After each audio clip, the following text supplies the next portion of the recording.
There is a moment right before the war becomes impossible to ignore. It's not when the first bullet is fired, not when the first headlines appear, but when violence stops pretending it's local.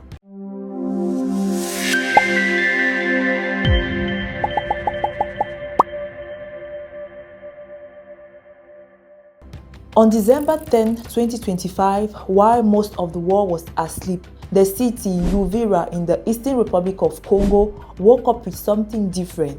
10 days ago, US President Donald Trump saw the ratification of the Washington Accords. That's the name given to a peace deal between the Democratic Republic of Congo and Rwanda. But that much touted peace seems to have unraveled already. Rebels backed by Rwanda have taken over a major city in the eastern DRC, leaving at least 400 dead and over 200,000 displaced. Amid the chaos, the US is now accusing Rwanda of leading the region towards war. Not panic, but precision. Gunfire before sunrise, position taken, force advancing. But suddenly, the question was no longer what is happening in Congo, but who is part of this war. Because this time, the M23 rebellion was not only fighting the Congolese forces, they were fighting Burundian troops and when foreign armies clashed Congolese soil. History tells us one thing: this never ends quietly. Now the M23, they are withdrawing, as you can see behind me. These are the soldiers leaving the main headquarters, the main operational base of this town of Uvira, going now, leaving, but we cannot say exactly where they're going, in how many kilometers they will be out from Goma, from this town of Uvira here, but at least they said they are, like they promised, they are leaving in order to give chance to peace. Before diving in, I'll invite you to scan the QR code or download the link in the description to have more stories in this same like. Witnesses described the early hours as strangely organized. M23 soldiers moving along strategic axes. Fire exchange through key access road. Burundian position coming towards straight attack. This was not symbolic, this was territorial warfare. Uvira, long considered as a secondary front, was suddenly put at the center of the battle. And that matters because Uvira is not just a city, it is a junction, a meeting point between Congo, Burundi and the wider Great Lakes region, a corridor for trade, movement and military access. By opening this front, the M23 sent a clear message: the war is no longer contained.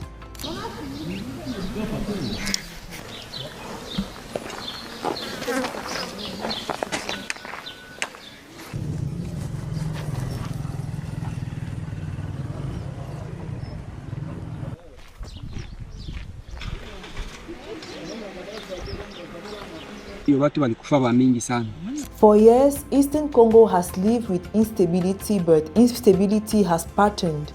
Goma burned, North Kivu bleeds, South Kivu watches nervously. Uvira was supposed to be the buffer. It fell into active confrontation threatened. Supply road along Lake Tanganyika, access to Bukavu. The balance between regional forces operating inside Congo. And most importantly, it faced foreign army face to face. Burundi did not come to observe. Its troops are armed, deployed and reserved. And once a neighboring state becomes combatant, this is not longer an internal rebellion. It becomes regional chess played with real lives. The mistake many people keep making is speaking about M23 as if it was reborn. After 2013, the movement didn't disappear. It adapted, it studied its failure. It reorganized its command structure. It waited for the right political and military statement. And when it returned in 2021, it returned more stronger, better condition, heavy weaponry and high condition rate. This is not a military acting out of desperation. This is a military acting out of confidence. Confidence usually comes out of one thing: support.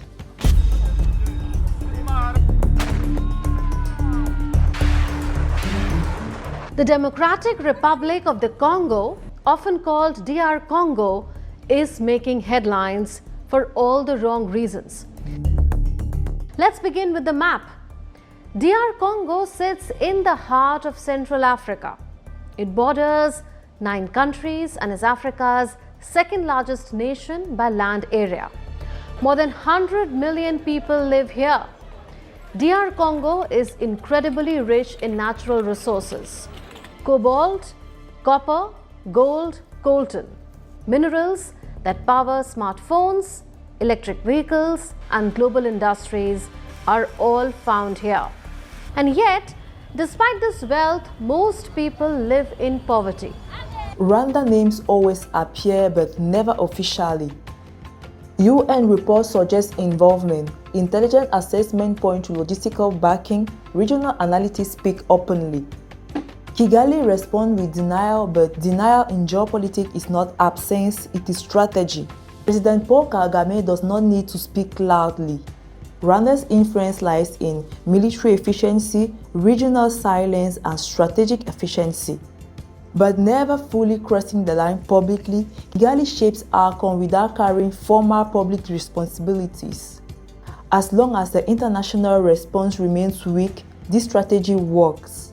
Burundi involvement changed everything.